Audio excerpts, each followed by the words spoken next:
35 ವರ್ಷಗಳ ಪ್ರಾಮಾಣಿಕ ಬದುಕು, ಪ್ರತಿಷ್ಠಿತ ಕೆಲಸ, ದೇಶಕ್ಕಾಗಿ ಮಗನ ಸೇವೆ.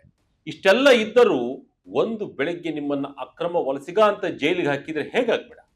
ಎಸ್ ವೀಕ್ಷಕರೇ, ನೀವೊಮ್ಮೆ ಇಮ್ಯಾಜಿನ್ ಮಾಡ್ಕೊಳ್ಳಿ, ನೀವು ಒಂದು ದೇಶದಲ್ಲಿ ಬರೋಬ್ಬರಿ 35 ವರ್ಷಗಳಿಂದ ವಾಸವಿರ್ತೀರಿ, ಪ್ರಾಮಾಣಿಕವಾಗಿ ದುಡಿತಾ ಇರ್ತೀರಿ, ಅಲ್ಲಿನ ಕಾನೂನಿಗೆ ಗೌರವ ಕೊಡ್ತಾ ಇರ್ತೀರಿ, ನಿಮ್ಮ ಮಕ್ಕಳನ್ನ ಅದೇ ದೇಶದಲ್ಲಿ ಬೆಳೆಸಿರ್ತೀರಿ, ನಿಮ್ಮ ಕೆಲಸಕ್ಕೆ ಅಲ್ಲಿ ಭಾರಿ ಮನ್ನಣೆ ಕೂಡ ಸಿಗುತ್ತೆ.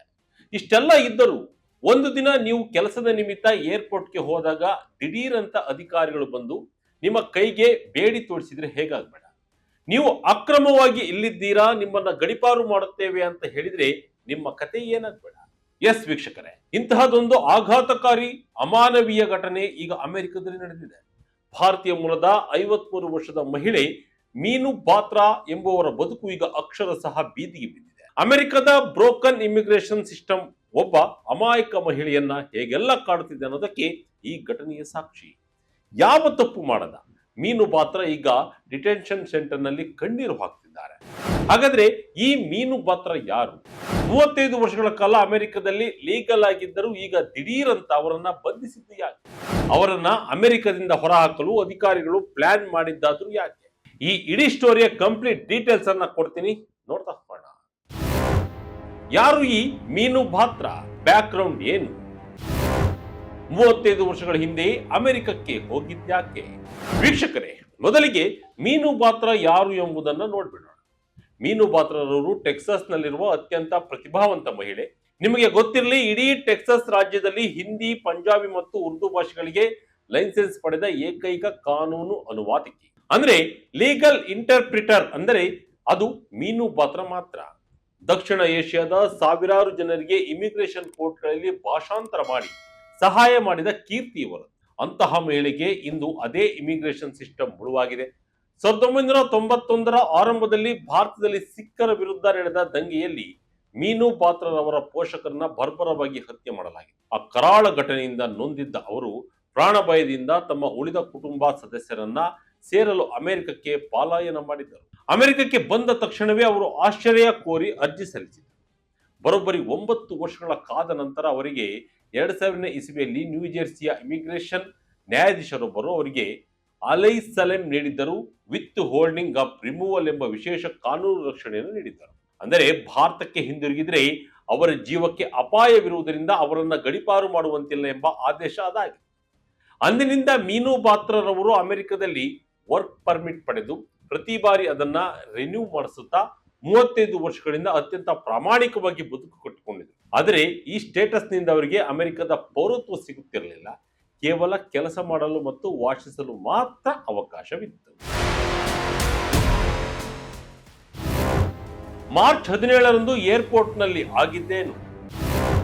ಕೈಗೆ ಬೇಡಿ, ಸೋಷಿಯಲ್ ಮೀಡಿಯಾಗೆ ಫೋಟೋ, ಇಷ್ಟೆಲ್ಲ ಲೀಗಲ್ ಆಗಿದ್ದರೂ ಮಾರ್ಚ್ 17ರಂದು ನಡೆದ ಆ ಘಟನೆ ಇಡೀ ಕುಟುಂಬವನ್ನೇ ಶೇಕ್ ಮಾಡಿದೆ.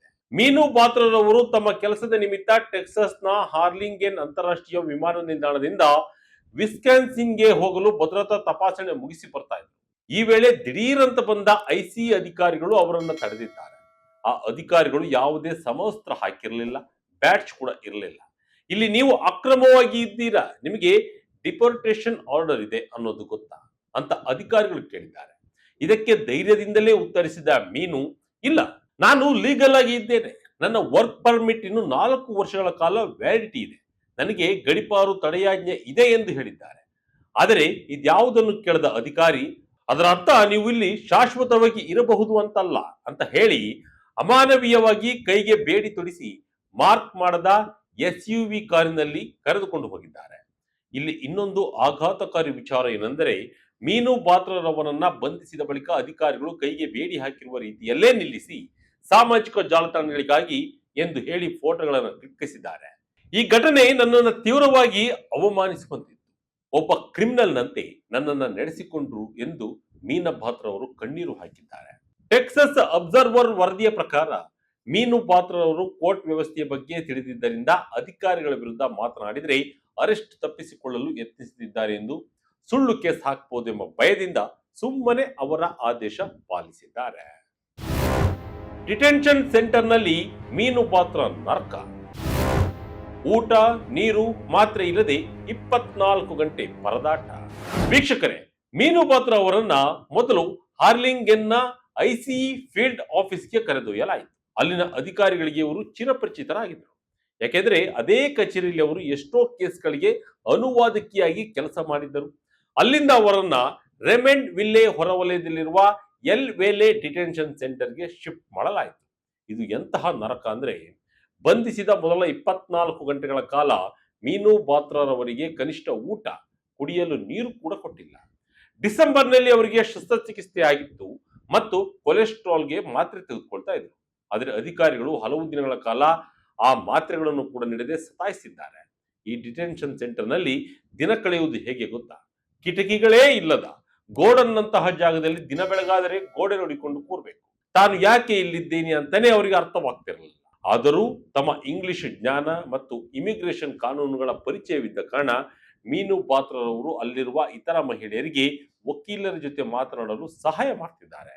21 ವರ್ಷದ ಯುವತಿಯೊಬ್ಬಳು ಸ್ಲೀಪ್ ಪ್ಯಾರಾಲಿಸಿಸ್ ನಿಂದ ಬಳಲುತ್ತಿದ್ದಾಗ ಆಕೆಯಲ್ಲಿ ತಮ್ಮ ಮಗಳನ್ನ ಕಂಡು ಸಾಂತ್ವನ ಹೇಳಿದ್ದಾರೆ.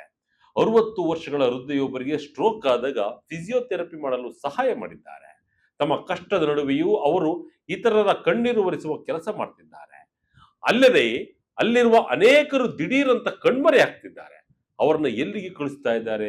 ಆತ್ಮಹತ್ಯೆ ಮಾಡಿಕೊಂಡ್ರ ಅಥವಾ ಡಿಪೋರ್ಟ್ ಮಾಡಿದ್ರ ಅನ್ನೋದು ಯಾರಿಗೂ ಗೊತ್ತಾಗ್ತಿರ್ಲಿಲ್ಲ ಅಂತ ಮೀನು ಬಾತ್ರಾ ಭಯವನ್ನ ವ್ಯಕ್ತಪಡಿಸಿದ್ದಾರೆ. ಮಗಳ ಆಕ್ರೋಶ, ಹೆಲ್ಪ್ ಮಾಡಿ ಎಂದು ಮನವಿ. ಸೇನೆಯಲ್ಲಿರುವ ಮಗನ ಹೋರಾಟ, ಪೆರೋಲ್ಗೆ ಅರ್ಜಿ. ಮೀನು ಬಾತ್ರಾರವರಿಗೆ ಅಮೃತ, ಲ್ಯೂಕಾಸ್ ಆರ್ಯನ್ ಮತ್ತು ಜಾಸ್ಪರ್ ಎಂಬ 4 ಮಕ್ಕಳಿದ್ದಾರೆ. ತಾಯಿಯ ಬಂಧನದಿಂದ ಮಕ್ಕಳು ಅಕ್ಷರಶಃ ಕಂಗಲಾಗಿದ್ದಾರೆ. ಮಗಳು ಅಮೃತ ಸಿಂಗ್ ಇನ್ಸ್ಟಾಗ್ರಾಂನಲ್ಲಿ ಬರೆದುಕೊಂಡಿರುವ ಪೋಸ್ಟ್ ಎಲ್ಲರ ಹೃದಯ ಕಲಕುವಂತಿದೆ. ಕುಟುಂಬಗಳನ್ನು ಒಡೆದು ಹಾಕುವುದರಿಂದ ಯಾರಿಗೆ ಲಾಭ? ಈ ಅಮೆರಿಕ ದೇಶವನ್ನ ಕಟ್ಟಿದ್ದೇ ವಲಸಿಗರು. ನಾನು ಅಂತಹದ್ದೇ ಒಬ್ಬ ವಲಸೆ ಮಹಿಳೆಯ ಮಗಳಾಗಿರುವುದಕ್ಕೆ ನನಗೆ ಪ್ರೌಡ್ ಫೀಲ್ ಇದೆ. ನನ್ನ ತಾಯಿಯನ್ನ ಮನೆಗೆ ಕರೆತರಲು ದಯವಿಟ್ಟು ಸಹಾಯ ಮಾಡಿ ಎಂದು ಬೇಡಿಕೊಂಡಿದ್ದಾರೆ.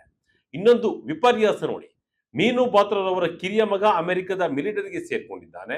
ಅಮೆರಿಕದ ಸೇನೆಯಲ್ಲಿರುವ ಯೋಧರ ಪೋಷಕರಿಗೂ ಕಾಯಂ ನಿವಾಸಿ ಸ್ಥಾನಮಾನ ನೀಡುವ ಕಾರ್ಯಕ್ರಮದ ಅಡಿಯಲ್ಲಿ ಆತ ತನ್ನ ತಾಯಿಗಾಗಿ ಪೆರೋಲ್ ಅರ್ಜಿಯನ್ನ ಸಲ್ಲಿಸಿದ್ದಾನೆ. ದೇಶ ಕಾಯುವ ಮಗನ ತಾಯಿಯನ್ನ ಅದೇ ದೇಶ ಈಗ ಕ್ರಿಮಿನಲ್ ತರಹ ಜೈಲಿನಲ್ಲಿ ಇಟ್ಟಿದೆ. 3ನೇ ದೇಶಕ್ಕೆ ಗಡಿಪಾರು ಮಾಡುವ ಆತಂಕ, ಮಾನವ ಹಕ್ಕುಗಳ ಸ್ಪಷ್ಟ ಉಲ್ಲಂಘನೆಯಿಂದ ವಕೀಲ.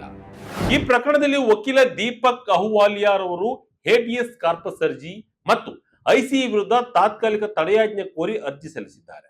ವಲಸೆ ನ್ಯಾಯಾಧೀಶರು 2000ನೇ ಇಸವಿಯಲ್ಲೇ ರಿಮೂವಲ್ ಆರ್ಡರ್ ನೀಡಿದ್ದಾರೆ ಅಂತ department of home land security ಹೇಳ್ತಾ ಇದೆ. ಆದರೆ ಮೀನು ಅವರಿಗೆ ಗಡಿಪಾರು ತಡೆಯಾಜ್ಞೆ ಇತ್ತು ಅನ್ನೋದನ್ನ ಅವರು ಮುಚ್ಚಿಡ್ತಿದ್ದಾರೆ ಎಂದು ವಕೀಲರು ಆರೋಪಿಸಿದ್ದಾರೆ. ಮೀನು ಅವರನ್ನ ಭಾರತಕ್ಕೆ ಕಳಿಸುವಂತಿಲ್ಲ. ಹೀಗಿರುವಾಗ ಅಮೆರಿಕ ಸರ್ಕಾರ ಅವರನ್ನ ತಾವು ಯಾವತ್ತು ನೋಡಿಯೇ ಇರದ ಸುಡಾನ್, ರುವಾಂಡಾ ಅಥವಾ ಉಗಾಂಡದಂತಹ 3ನೇ ದೇಶಕ್ಕೆ ಕಳಿಸುವ ಪ್ಲಾನ್ ಮಾಡಿರಬಹುದು ಎಂಬ ಆತಂಕ ವಕೀಲರನ್ನ ಕಾಡ್ತಾ ಇದೆ. ಯಾವುದೇ ಮುನ್ಸೂಚನೆ ನೀಡದೆ ಈ ರೀತಿ ಬಂಧಿಸಿ ಬೇರೆ ದೇಶಕ್ಕೆ ಕಳುಹಿಸುವುದು ಅಮೆರಿಕದ ಕಾನೂನು ಮತ್ತು ಮಾನವ ಹಕ್ಕುಗಳ ಸ್ಪಷ್ಟ ಉಲ್ಲಂಘನೆ ಎಂದು ವಕೀಲರು ಕಿಡಿಕಾರಿದ್ದಾರೆ.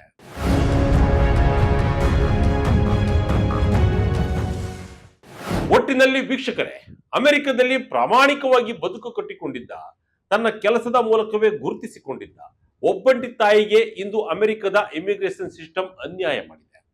ಸಿಬಿಎಸ್ ನ್ಯೂಸ್ ಜೊತೆ ವಿಡಿಯೋ ಕಾಲ್ನಲ್ಲಿ ಮಾತನಾಡಿದ ಮೀನು ಬಾತ್ರಾ, ನಾನು ಪ್ರಾಮಾಣಿಕ ಜೀವನ ನಡೆಸಿದ್ದೇನೆ, ಕಷ್ಟಪಟ್ಟು ದುಡಿದು 4 ಮಕ್ಕಳನ್ನ ಬೆಳೆಸಿದ್ದೇನೆ, ನಾನು ಲೀಗಲ್ ಆಗಿದ್ದೇನೆ, ನಾನೇನು ತಪ್ಪು ಮಾಡಿಲ್ಲ ಎಂದು ಭಾವುಕರಾಗಿದ್ದಾರೆ. ಅಮೆರಿಕದ ಈ ಬ್ರೋಕನ್ ಇಮಿಗ್ರೇಷನ್ ಪಾಲಿಸಿಯಿಂದ ಇನ್ನೆಷ್ಟು ಕುಟುಂಬಗಳು ಬೀದಿಗೆ ಬೀಳುತ್ತವೋ ಕಾದ್ ನೋಡ್ಬೇಕು. ಈ ಪ್ರಕರಣ ನೋಡಿದ ಮೇಲೆ ನಿಮಗೆ ಏನ್ ಅನ್ಸುತ್ತೆ ಕಮೆಂಟ್ ಮೂಲಕ ನಮಗೆ ತಿಳಿಸಿ. ಇದಾಗಿತ್ತು ವಿಜಯ ಕರ್ನಾಟಕದ ಅಪ್ಡೇಟ್. ಇದೇ ರೀತಿಯ ಅಪ್ಡೇಟ್ಗಾಗಿ Vijaya Karnataka website, YouTube page, Facebook page follow ಮಾಡ್ತಾ ಇರಿ. ಧನ್ಯವಾದಗಳು.